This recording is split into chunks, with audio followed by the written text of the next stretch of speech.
Started just a little bit about me. So I am Paige Lewanig. I'm a senior marketing specialist here. I have been with Jobscan for about 8 years.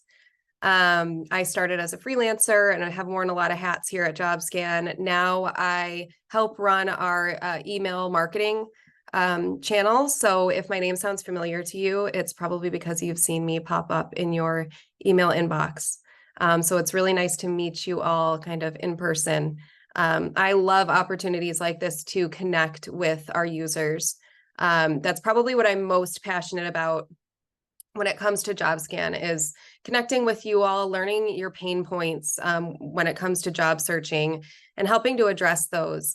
Most of our tools at Jobscan are direct responses to our users' pain points. So we really do care about what you all need. And AI has been a huge topic lately. So that's what our presentation is going to be on today. Before we get started, for the 4th or 5th time, I just want to mention that this webinar is being recorded and it will be shared with all registrants via email tomorrow. So no need to follow up. We have your email and we will reach out tomorrow with the recording and also the slides that I'll be sharing. If you have any questions, throw them in that Q&A box, and my colleague Andy will be getting those all ready for our Q&A at the end. Quickly, let's just run through the agenda. So I'm going to be talking a little bit about applicant tracking systems today. I'm also going to be talking about AI and what AI tools do exactly. Then we'll be talking about writing a resume using AI, tailoring your resume to jobs using our Power Edit tool, and writing a cover letter using AI. Then we'll talk a little bit about how those AI tools can help you with interview prep as well as negotiation. And then, like I said, we should have like 20-25 minutes at the end just for a Q&A. So put any of those questions in that box as we go. Real quickly, you're going to see a poll pop up on your screen. I just want to kind of get to know all of you that are joining us right now, and I want to know where you are in your job seeking journey. So we're all kind of in different places, and maybe you are currently employed and just kind of passively job seeking. Maybe you're employed and actively job seeking, unemployed and actively job seeking, or other. So I'm just waiting a minute. Wow, we've got a nice mixture. I see so far it seems like most of you, 62%, are unemployed and actively seeking. And then we've got about 20% that are employed and actively seeking, and another 10% employed and passively seeking. That's awesome. Okay.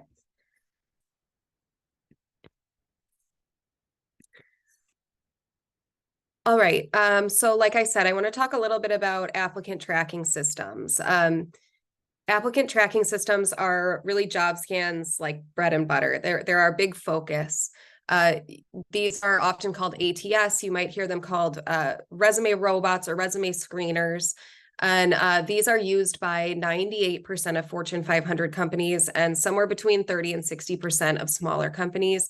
If you've applied for a job online, whether it's obvious or not when you're applying, you've likely applied through an ATS. They kind of get a bad rap because people think that ATS are preventing them from getting noticed by the hiring manager. But the truth is, hiring managers need them to help sort through candidates and applications and, find the people that are going to be the best fit for the job. So what I always say is it's your responsibility as the job seeker to make sure that you are putting your skills forward on your resume in order to get noticed by the hiring manager in the ATS. We have determined that for every online job posting, there are about 250 applications that come in. And most of the time, hiring managers are trying to fill multiple positions at one time. So they just do not have the bandwidth to be sorting through all those candidates. So they use the ATS, and most of the time they'll be searching by keyword in order to pull up the resumes that match those keywords best. And that's how they're determining kind of who are the best candidates to be reaching out to for an interview for each position. So this is what the employer sees. This is a screenshot of what they would see in an ATS. This is Lever ATS. It's one of the main ones. There are hundreds of applicant tracking systems, but there are really like 10 to 20 that are largely, they're just the most popular, and Lever is one of them. So this is just a mock job that I came up with, but it's for a full stack developer. You can see that over here on the left. And then you can see all the candidates that have applied for that job so far right here. So I have 5 candidates who have applied for the job. They're not really in any specific order right now. But then if I wanted to, as the hiring manager, I could go and perform a search. So this screen here shows you what it looks like if I'm searching for that specific job description, if I'm searching those candidates' resumes by keyword. So I chose the word JavaScript, the keyword, to search through these resumes. And now all of a sudden the ranking has changed. And that's because it's pulling up the resumes that have that keyword JavaScript, which is all 4 of these. That 5th person who applied is not even coming up in the results because they don't have JavaScript in their resume at all. We can assume that this Megan Brown here, she jumped to the top of the list, and that's likely because she has JavaScript in her resume more times than anyone else here. So it's ranking her as the top applicant in this job search, or in this keyword search, because of the keyword frequency of this term JavaScript. So that's why it's so important to tailor your resume for every job you apply for. Because if you're not, then the hiring manager isn't seeing your resume. That 5th person that was on our list isn't even coming up. So what exactly is AI? It's such a hot word right now. As I was putting this presentation together yesterday, I had something going in the background and they were also talking about AI in a completely different way. So AI, or artificial intelligence, is a machine's ability to perform the cognitive functions we usually associate with human minds. So another thing that kind of gets a bad rap is AI, but we have the opportunity to actually use it to our advantage as job seekers. And I'm going to show you exactly how to do that today. So there are a few big tools, AI tools that you can use to assist in job seeking. Chat GPT, that's kind of like the big hot AI tool out there right now. And Bard AI is actually Google's kind of version of Chat GPT. These are not job seeking specific tools. They're just AI tools. And they are both free. I'll show you how to create free accounts for those in just a minute. And then Power Edit is our AI resume assistant. If you've used Jobscan for a while, you might have used Power Edit in the past, but just this week, we launched a huge update to it. And it now uses AI to help make suggestions to improve your resume and make it more searchable by recruiters. So we're going to go through all 3 of these tools. And real quickly, another poll. I want to find out if you guys have used any of these tools. So you're going to see the poll pop up now, and let me know if which of these tools, if any, you've used.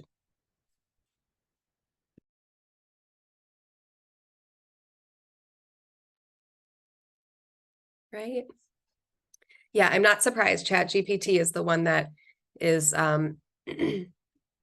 definitely winning right now. 92% of people, if they've used these tools, they've used Chat GPT the most. Nice. We have almost 30% that have used Power Edit before. I'm curious. Let me know in the chat, actually, if you have used it in the last couple of days, Power Edit, because it's a whole new version. Right. A mixture. If you haven't yet, definitely you'll want to check it out. Okay. So tips for writing a resume using AI. This screenshot here at the bottom is from Chat GPT. I'm going to actually go into my Chat GPT browser in just a minute and show you guys. But again, these two are free tools. The big thing when using either of them is to make sure you're getting the prompt right. So you can see in the screenshot here, I said, act as if you are a professional resume writer. So I'm setting up the system to, act like they are a resume writer. And then I have to make sure that I have my resume and job description ready. Because really the more detailed you are with the AI system, the more detailed and specific its response is going to be. So I'm going to go ahead and switch over now to my Chat GPT screen. Cool. All right. So you should be able to see Chat GPT now. So here's the prompt that I gave it. I said, act as if you are a professional resume writer. A candidate you're working with is applying for the role of marketing manager. The job description is below. So then I copied a job description from Google, pasted it in here. And the job description, wherever you're looking for job opportunities, Indeed, LinkedIn, Google, Monster, just copy and paste the entire job description. And then the next thing I told Chat GPT was the candidate provides the following resume. And then I pasted in my resume. And by the way, I made this resume earlier this week using Jobscan's resume builder. We have a free resume builder that honestly is so great. I probably built this in 10 minutes, and it helps you build a basic resume that is actually set up already for ATS. So then you can go directly into Power Edit or directly into our scan tool right from the resume builder. So yeah, I can't say enough good things about our free resume builder. All right, so then at the very end here, I say, create a new resume for this candidate tailored to the job description to give them the best chance of getting the interview. So now it's going to take my resume that I already entered in here and the job description, and it's going to tailor my resume. And this is the response that it gave me within, 30 seconds.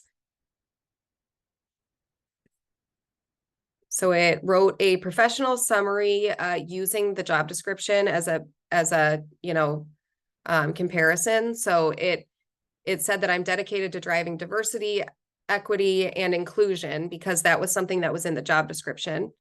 And it's going to continue to pull in these keywords from the job description and add them to this resume. Now, this is an awesome jumping off point. I would not copy and paste this and, send it off to whoever the hiring manager is. I would definitely go in here and edit this, pick it apart, because you want to make sure that if you hopefully get called back for an interview, you want to make sure you can back up whatever your resume says. And, it's leading with saying that I am dedicated to driving DE and I initiatives, but if I don't have anything to back that up, then I don't want to leave that in there. So it's just a nice way to kind of get started. And then I can show you the exact same thing over here in Bard AI. It looks almost the same as Chat GPT, and it does a similar, it does the exact same function, but you'll actually get slightly different responses. So I think it's cool to kind of try both out. They're both free. And you can see which responses you like better. This is the prompt that I gave it, the exact same prompt. And then this is the response it gave me. I kind of like the simplicity of how this result looks, so I maybe would choose this one. Yeah, so just go through, use it as your baseline. And then I want to show you Power Edit next. So I'm going to go right into Jobscan. And this is our home page here. you do need to be a premium user in order to use Power Edit. So as I scroll down here, you'll see create new scan. I uploaded my resume, and then I grabbed a job description from Google and pasted it in here. And now I'm going to hit Power Edit.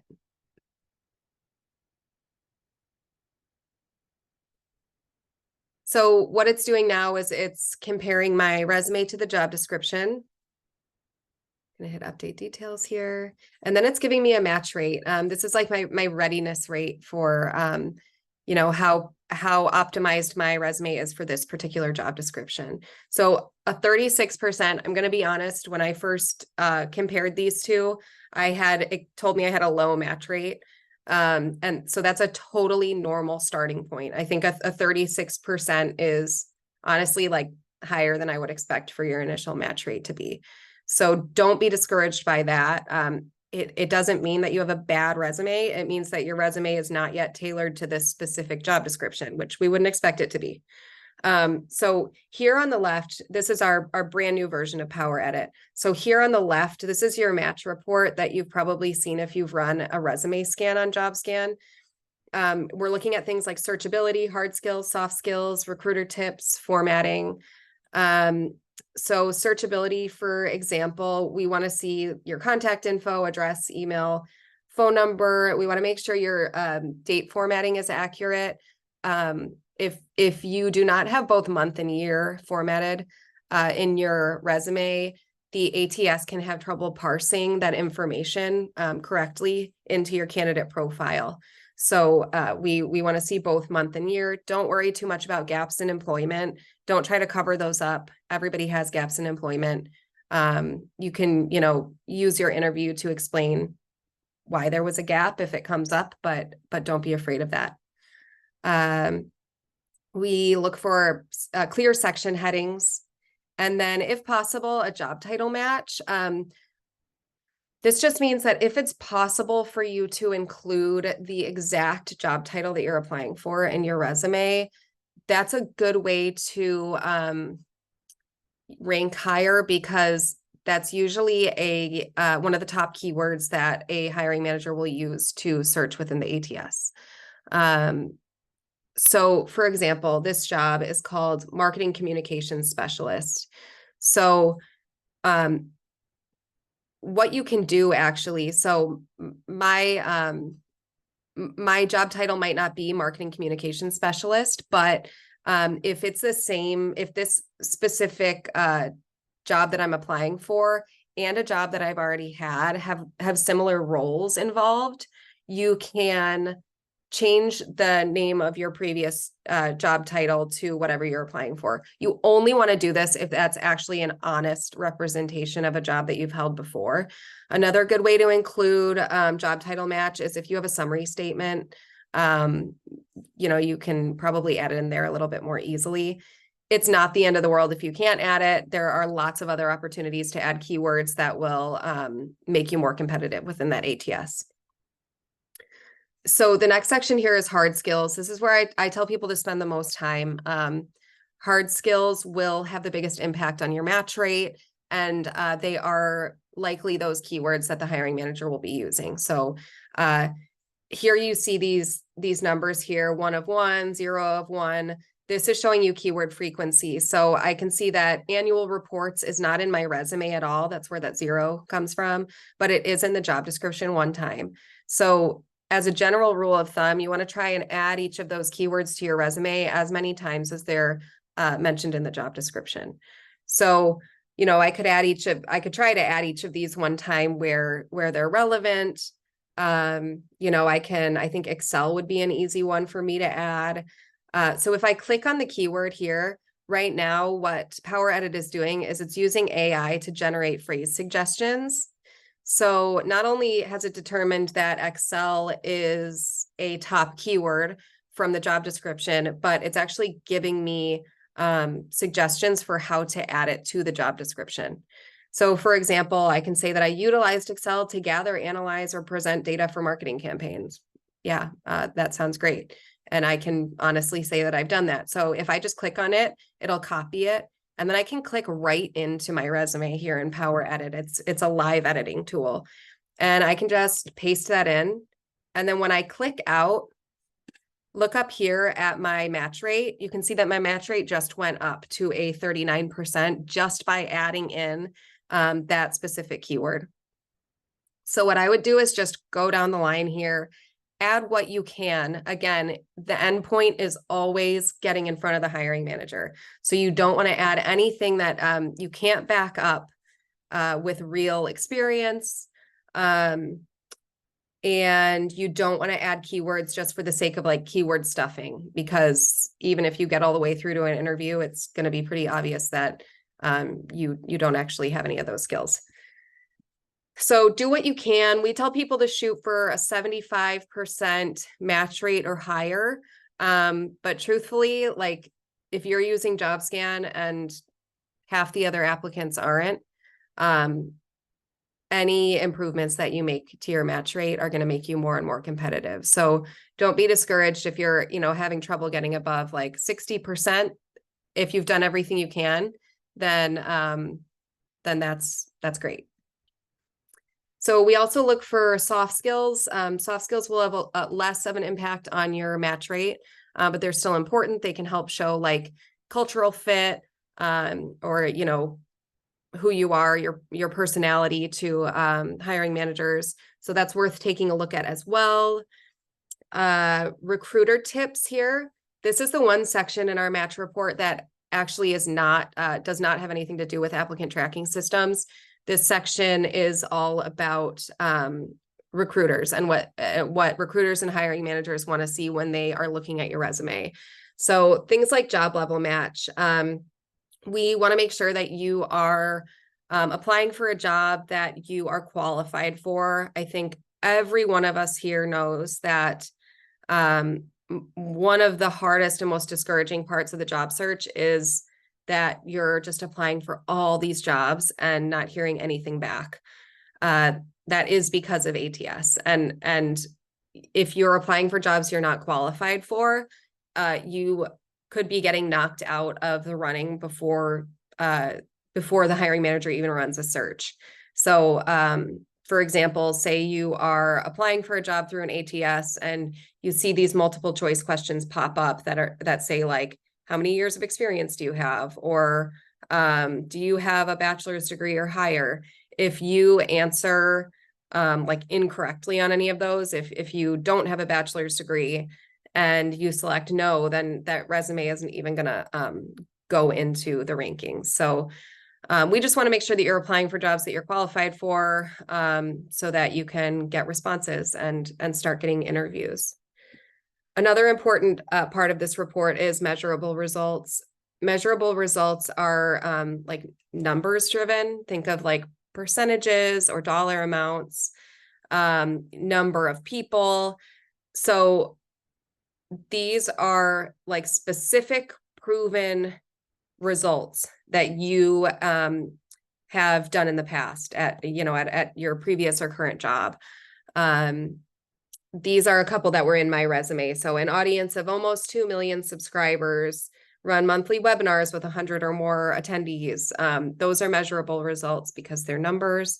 They're pretty much the exact opposite of this section down here, which is words to avoid, which are typically like cliches, things like synergy driven or best of breed, or team player. Those are the things that anybody can say, and there's no proof backing it up. So measurable results are a really good way of making sure you're filling up the really small amount of real estate in your resume with the strongest information.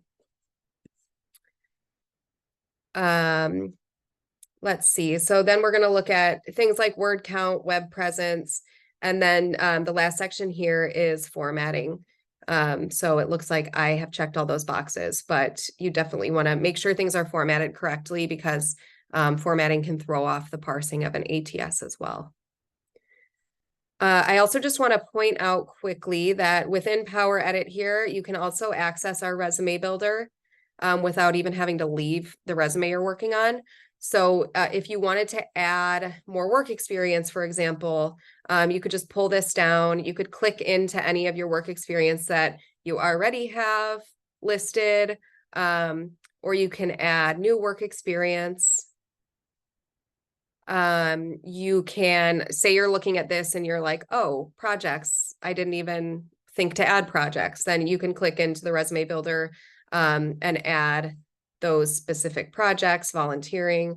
So it's kind of a good way to, double check what you've added, see if you're missing anything major. There might be other sections of a resume that can help you add in keywords that you might have even forgotten about.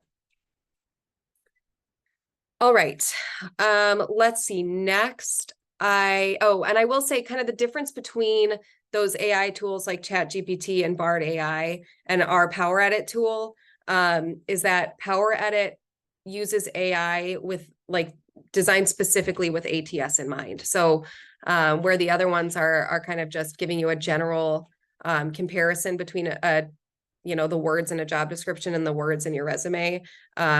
Power Edit is thinking directly about ATS and job searching. All right.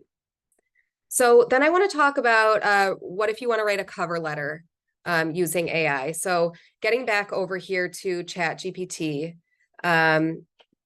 I created a prompt for a cover letter.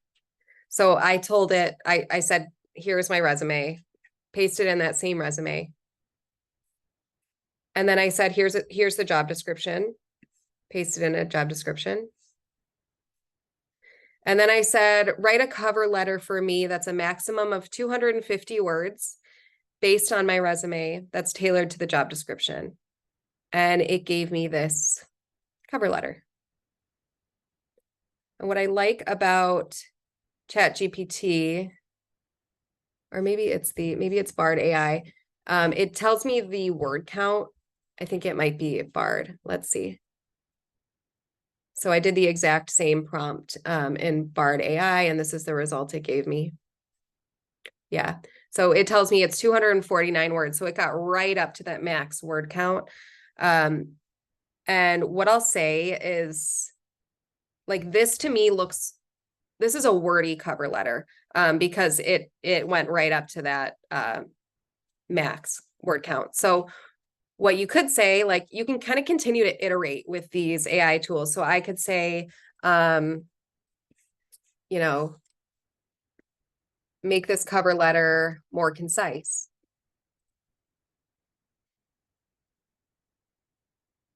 And you can see how quickly it actually generates these responses. It's pretty cool. So here is a much more concise cover letter. This is more in the realm of what I would actually be submitting. But again, I'd want to read through this, make changes, but oh, and look, it even will tell you I made the following changes to be more concise. So it is kind of working with a cover letter writer or a resume writer, just kind of giving you suggestions. And you can continue to kind of talk back and forth with it until you're getting results that you like best. And then over here in Chat GPT, you can do the same thing. You can say, be more concise, or you can regenerate a response and it'll give you a slightly different response. So if you just don't like what it said the first time, you can, try something different. All right, let's see. The next thing I want to go over is interview prep. So using these same AI tools, you can get ideas for interview questions that the hiring manager might be asking. This is something that I always find so hard with the job search process, is just prepping for specific interview questions. I mean, we all know kind of the basic ones, but specific to the actual job that you're applying for or interviewing for, that's a little bit trickier. So the prompt that I gave GPT was, here is my job description, here's my resume, and then what questions would an interviewer ask and what would be good responses, or what are good responses? So here is what it gave me. Can you tell us about your experience with diversity, equity, and inclusion marketing initiatives? And then it gives me responses based on my resume. So it says in my previous role as senior marketing specialist at Jobscan. So it's actually compiling, real information from your resume with real information from the job description. And, it's just good to kind of read through these, make sure you're, prepared for any type of question that could come up. And I would definitely play around with both for interview prep, because you're going to get different responses from both. And you can even say, like, give me more questions about, I don't know, leadership in DEI marketing, things like that. And it'll, be more specific and continue to iterate.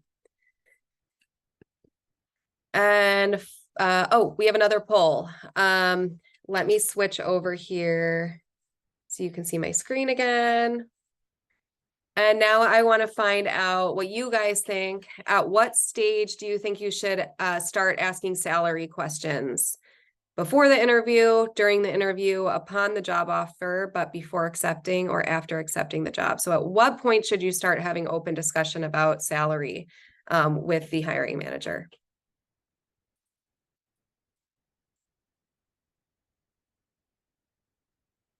You should see the poll. Yep. All right. Yeah, the majority of people are saying upon job offer before accepting, which is also what we recommend. You don't want to start talking about it too early, but you also, of course, don't want to wait until you've accepted the job and are locked into that salary. So the reason I ask this is because you can also use these AI tools in the negotiation phase. So you can go over to Chat GPT, which is what you see over here on the left.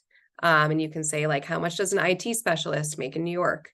And it'll tell you. The response I got was, it's anywhere from $60,000 to $120,000. I asked Bard AI the same thing here at the bottom. And it told me that the average is $93,000. Pay Scale, that's this white screenshot here on the right. Pay Scale is another great resource.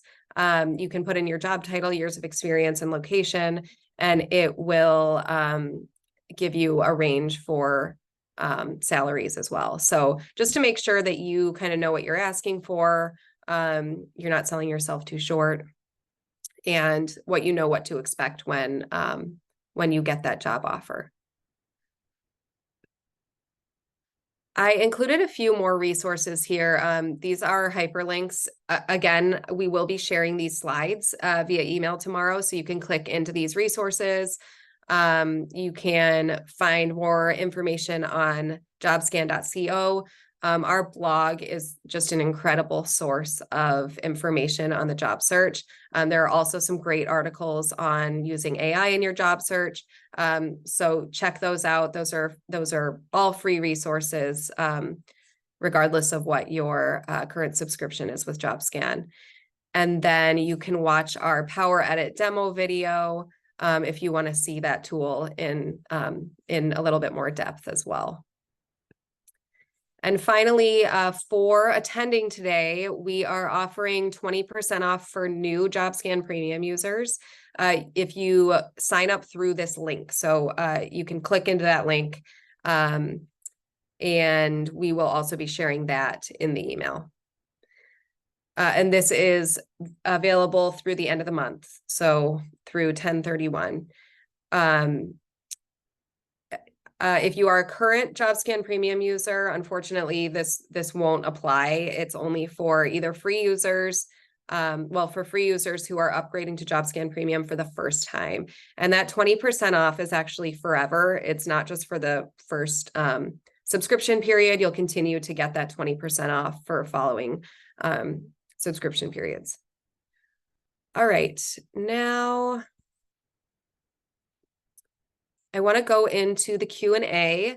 So I am going to bring my colleague Andy on here, and he's been compiling all of your questions, and we can start to discuss those together. Hey everyone, we got something north of close to 400 questions. We're gonna try to get as many as we can. Wow. Um, so I guess first one. Um, so let's see. The I guess one question is, how exact do your words have to be to match what's in the job description, verb tenses or wording or anything like that? Yeah, I mean, my take is that, like I said, the more exact you are and the more specific you are, the better the responses are going to be. Would you agree with that? Yeah, I think like part of the question or versions of the question that we've been getting are like, do um like if you pluralize a word versus singular, does that make a difference? And from what I understand, like in general, everything varies from ATS to ATS. That there's not just one system that every employer is using. There are a bunch of different Yeah. ones. Yeah. Okay. Sorry, I thought we were talking about in the prompt for Ah, the AI tools. As far as ATS, you do need to be pretty specific with the word with your keyword choices. Um, for many of the ATS, you even have to be specific about whether it's a plural or singular form. Um, so just to be on the safe side, I would say to definitely try and match those tenses. Um, for example, like if you have manage in your resume, but the job description has like managed or management, those might not be recognized as a match by the ATS. So you do want to be really specific with that word choice. we had a question about the cover letter. Oh, I don't think we showed this. The Oh, cover we letter didn't show the generator. cover letter generator. So But we'll show that real quick. yeah, I'll share my screen and you can see that. I knew that was going to be the one I forgot. So when you're in Power Edit here, you can click on cover letter. And all you had to say is generate cover letter, and it's going to use your resume against that same job description, and it's going to give you a cover letter. So we'll give it a few minutes to generate that, or not a few minutes, a few seconds. And what's great about Power Edit when it comes to cover letter writing is, again, like within this algorithm that it's using to generate the cover letter, we have all of the rules and formatting that we know to be true about cover letters.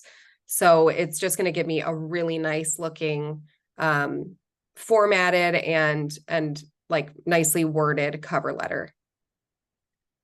And then just like with your resume, you can click right in here and make updates to the cover letter, and then you can download it directly from here when you're done. You can also add it to your job tracker by selecting track, and you can do that with your resume as well. And you can click back and forth here from your resume to your cover letter. So yeah, you can do that all in one place and then add it to your job tracker if you're using that to track your experience. Right. Does that make sense? And you said there was a Yep. question. Yep. So I guess that was the question was just about that. We got a bunch more questions. So um, I guess another question is like it's kind of like a broad question about like some questions about like does a specific company use an ATS? Like how many like in general how many companies use ATSs? How common are they? And like how Jobscan has like this match score. Do ATSs that you know of, do they typically have their own match score, or how do they work for screening? Yeah, so at the beginning, I mentioned 98% of Fortune 500 companies use an ATS, and between 30 and 60% of smaller companies use ATS. It's not always obvious when you're applying through one, so you can pretty much assume that if you're applying online, you're likely applying through an ATS. So to be safe, you should always, act as if you are and optimize your resume. Our match rate it's just telling you kind of what your readiness score is, how well optimized your resume is for that specific job description. Yeah, do you have anything to add, Andy? Yep. Nope. Yeah. Next question is, I guess we got this a few times. So do you recommend in general, customizing or tailoring your resume or cover letter for every job description, every job that you're applying to? Yes.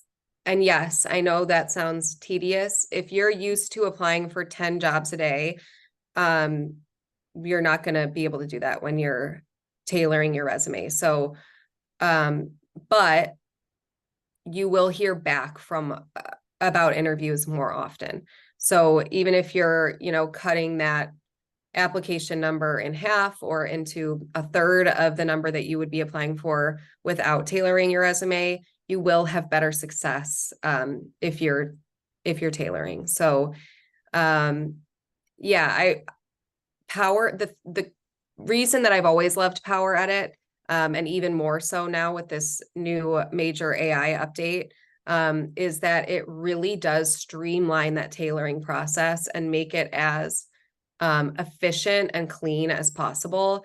I remember, since I've been here for so long, I remember when Power Edit first came out, and it was a direct response from our users who were saying it takes me so long to tailor my resume to every job description. So this was, the early versions of Power Edit were specifically to make things faster. And it's like so much more than that now. So Power Edit is just the best. Next question.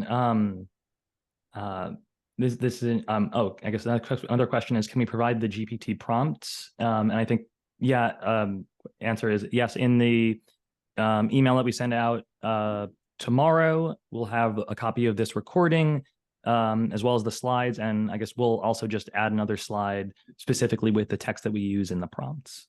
Yeah, and there's not really like a word for word specific prompt. You'll kind of see as you start like playing around with it, like what works. And but those prompts that we used are a good kind of jumping off point. I get a few questions about privacy, about AI. A few people have mentioned, like, should I include personal information from my resume, like my name or email or phone or something like that, with an AI tool? What do you have to say about that, Andy? My take on that, in general, is, I guess, I have heard similarly that tools like GPT or Bard, they are collecting all this data that you feed into it with the prompts and everything like that. And so as a best practice, maybe you don't want to list, like, maybe you don't want to have your name, like when you copy and paste your resume or anything or anything like that, just maybe remove your name, remove just like remove your personally identifiable information so it's not there. And then when it spits out the answer or spits out the result, you can just copy that.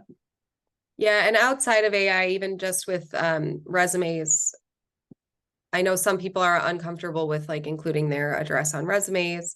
I would say if you don't want to include your like home address, that's perfectly fine. I would include your city and your zip code, because those might be again, keywords that the hiring manager is searching for if they want somebody local. If it's not a fully remote job, I would try to include at least your city and zip code, or a zip code, within your city area. Next question. Does it matter if I submit a PDF or a Word doc for applications? That's like always the number one question we get. My understanding from talking to various experts, career experts, is it doesn't really make a difference. Both a PDF and a Word doc are perfectly fine. a resume writer that I was talking to actually taught me that if you can highlight the words on a PDF, then that means that it is parsable or, like editable by the ATS. So if you're using a PDF and you want to be extra careful, if you can highlight those on your computer, then it's fine.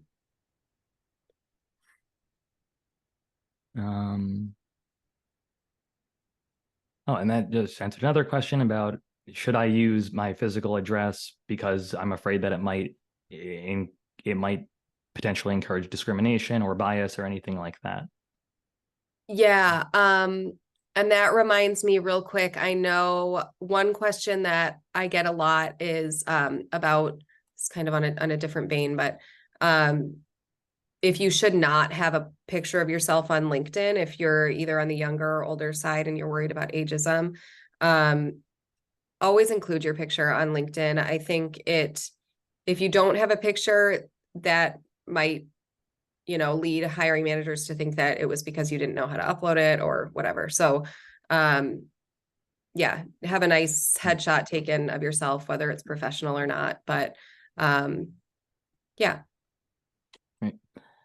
Next question. And there are a few variants of this question that we're seeing, but I guess what's your take about the use of like a skill section or box in your resume?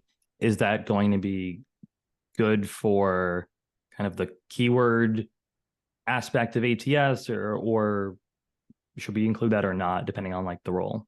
Yeah, skill sections are great. We definitely recommend skill sections if that makes sense for your resume. It can make it easier to like swap skills in and out and make that optimization process a little bit quicker. If you are going to have a skills section, what I recommend is also listing your proficiency next to that skill. If you go through our resume builder or use the builder through Power Edit, it will ask you what your like level of proficiency is. And it'll automatically format it that way. That just kind of makes it like to the hiring manager, it doesn't look like you just threw a bunch of words in there. Instead, it actually like shows your level of experience with each of those skills. And that's another variant of I guess questions that we're getting is, how do I strike the right balance of wanting to have the right keywords in, but also have it make sure that it's readable for a human like hiring manager? Yeah, it is a balance. One of my suggestions is always, and this really is just my personal experience, that you don't need to try and get 100% match rate on Jobscan. And I think that kind of when you get above like that 80% threshold, that's when I think it can start to sound a little like robotic or keyword stuffed. So you don't need to be like a perfect student and get to 100% match rate. And yeah, there is a balance, and it's kind of, that's when your own like judgment comes into it. You're doing all of this work on your resume with the end goal of getting it in front of a real person. So at the end of the day, more than anything, it needs to like be readable by the hiring manager and not look like you just were like trying to get through the ATS. So yeah, whatever that, for every job description, for your experience, whatever that looks like, it might be different for every single job you apply for, but just use your judgment and try to find that balance. Yeah. Getting a lot of questions about keyword tense or synonyms also. I think we talked about that earlier. Yeah. That recommendation changes. I think ATS may be in the process of becoming better from what we've seen. They're becoming better at recognizing different tenses or plurals. But I still think to be on the safe side, you want to try and match those tenses as much as you can. I know sometimes people will have like their resume written in the past tense, and then all of a sudden they're getting all these like recommendations to have certain keywords changed to present tense. I think if for that job description, if you're seeing like tons of present tense keywords, then maybe you just make your resume present tense for that job. Yeah, it's ATS are not exactly like, they're robots. They're not like the smartest systems in the world. Another question is, Can AI tools be used to help respond to expected salary questions? Sure. Yeah, Andy, do you have an example of like a Yeah. prompt that you would use? Andy's the real like, Chat GPT expert. So I would absolutely recommend that you can use something like Chat GPT for this. Basically, your prompt could be the exact question of like, if you get it either in an email or over a Zoom interview of, from the hiring manager asking you, what are your salary expectations? You like basically throw that into GPT, and you might get a very diplomatic response to that. And the same goes for like as Paige, as you showed before, for interview questions, just in general, or questions that you get from the interviewer. You can throw those in, like just ask GPT to say, what are some common questions that an interviewer for this role would ask, and what's the best response? And you can always edit that or tailor that as you need. Like, one criticism of GPT and some of these AI tools is that they sometimes, like, their wording doesn't, like, is a little bit robotic, or like, I know I've used GPT to like help me draft an email, and it always says, I hope this email finds you well, as an example. And no email has ever found me well. No email ever finds anyone well. Yeah. And humans don't typically email with that like text or anything like that, but that's what the GPT model is going from. So, Right. just take that all with a grain of salt. Yeah. Um, Questions about ideal length for resumes. I basically, like, several people are asking, should it be 1 page or 2 pages max, or can it be longer than that? Yeah. Yeah. I see that. I'm looking at all the responses coming in. Again, what I've learned from different like resume writers that we've done webinars with or whatever, it's don't think as much about like the page length. If you need a page and a half to cover like 15 or 20 years of experience in the same job industry, then that's okay.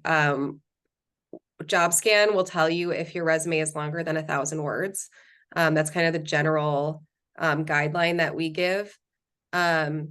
If you're having trouble with resume length, you don't have to include every single job you've had, like as far back as 20 years. And you definitely don't need to include all the responsibilities beneath each of those jobs. So there are ways to, list the job title that you had 15 years ago, but, not putting bullet points below it. Those are things you can explain in the interview if it comes up, but only include relevant information, relevant positions for every job you're applying for. And beyond that, you don't need to overthink the page length too much. Some questions about, for people with extensive job histories, how far back should you go? Yeah. So it kind of depends. If you are changing careers or, say you worked in one industry for 15 years and you've been in a new one for 5 years, you want the bulk of your resume to be focused. If you're applying for a job within that same industry that you've been in for the last 5 years, that's where you want the bulk of your resume to be focused.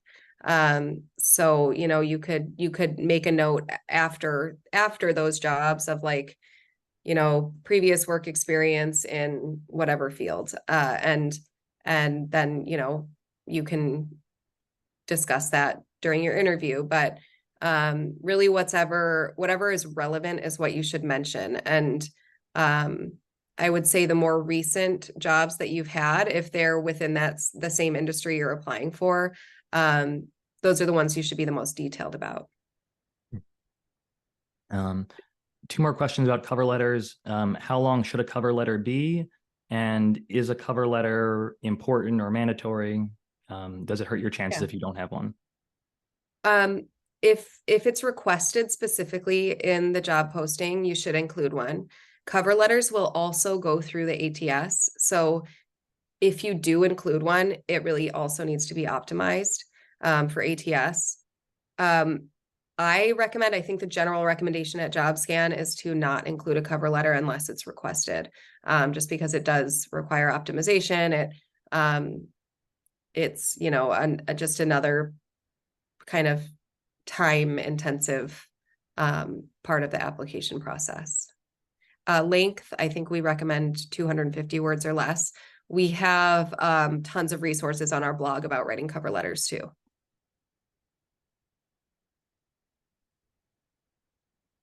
Yeah, another question about and yes, yeah, length of cover letters. Someone's saying, are you suggesting cover letters should only be 250 words or less, or why?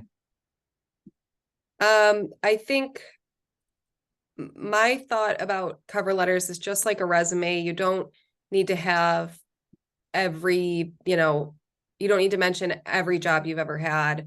It's kind of, it should just be like a quick, easy thing that the hiring manager glances at and can get a sense of who you are and what you could bring to the job. It's also a good place to be able to include some keywords as far as the ATS is concerned. I would say, just like with a resume, I probably wouldn't overthink that word count too much.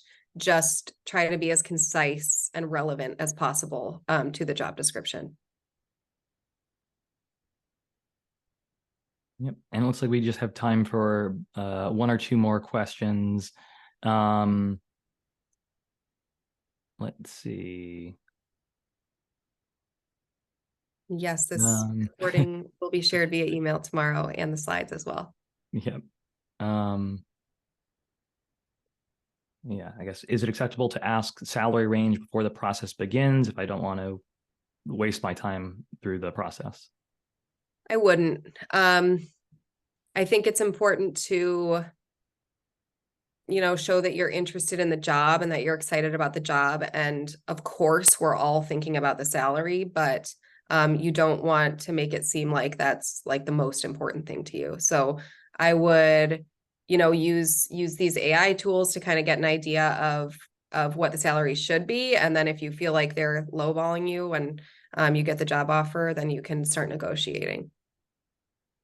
And I guess another question related to that is, what if a hiring manager asks you during the interview regarding salary?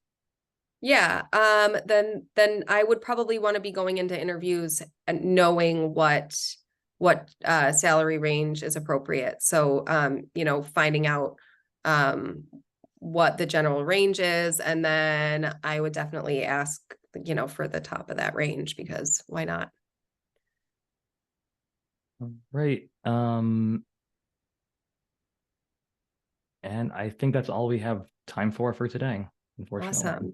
Thank you so much, everybody. And just to reiterate, this presentation and the slides will both be shared with you sometime tomorrow via email. And this link at the bottom here, you'll be able to click into it on these slides, and also we'll include it separately in the email tomorrow. So you can use that to get 20% off for first-time premium subscribers. Thank you so much. I hope you guys learned a lot and are feeling remotivated and get to play around with some AI tools today to help with your job search.